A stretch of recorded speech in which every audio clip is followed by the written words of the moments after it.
आज मोर गोटे आउ गोटे दाबी था रेलमंत्री पाखे जे ओडिशार समस्त जिला को रेल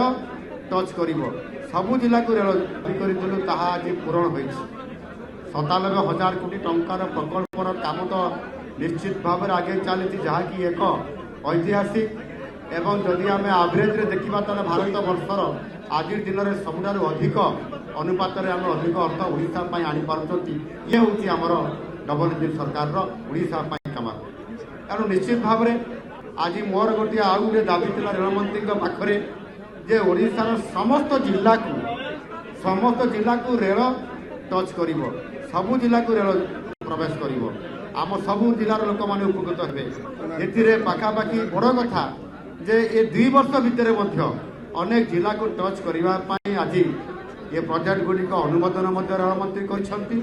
केवल बाकी रही आ 2टी जिला ये कंधमाल और जदि देवगढ़ जिला को आम थे जदि आम निष्पत्ति नहीं जीवु ताहले ये सरकार समय भितर ही आशा करी जे बाकी 2 जिला को निश्चित भाव में कवर हम एवं से रेलमंत्री संकेत देले निश्चित भाव में हम तेणु रेल क्षेत्र में आज जिते पुरी कोरापुट एवं पुरी ये जो गोटे ट्रेन आज आम एक्सप्रेस ट्रेन चलैलु ये पुरी को आसवाई पश्चिम ओडिशा दक्षिण ओडिशा भक्त मानकर निश्चित भाव में सहज हम सुखद यात्रा हम ताहा सहित जो मैंने भुवनेश्वर को आसवे जी तीर्थ कला जो मैंने पर्यटन आसवे विभिन्न व्यवसाय कम प्रशासनिक कम भुवनेश्वर को भी आसवे भी रास्ता गोटे सुगम हो गला तेणु निश्चित भाव में आज आम ओडिशा एवं विशेष करी पुरी महाप्रभुंकर रथयात्रा को घोष यात्रा को देखापी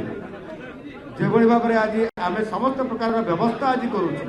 सारा भारत वर्षर 300 रु अधिक ट्रेन आसो होल्डिंग व्यवस्था आज ये 30,000 रु अधिक व्यवस्था ये गोटे व्यवस्था विश्वस्तरीय व्यवस्था तेणु निश्चित भाव में मुझे केंद्र रेलमंत्री अश्विनी वैष्णव जी पाखे अच्छा मु धन्यवाद दूसरी ये कार्यक्रम आज ओडिशा आगरे केमिति 1 नंबर रेल विकास रे रेल सेवार आम लोक मान ये दाबी आमर सब रही एवं से दाबी देवा पूर्व तो पूरण कर उत्तर ओडिशा घोषणा कर सारे मुझे आगु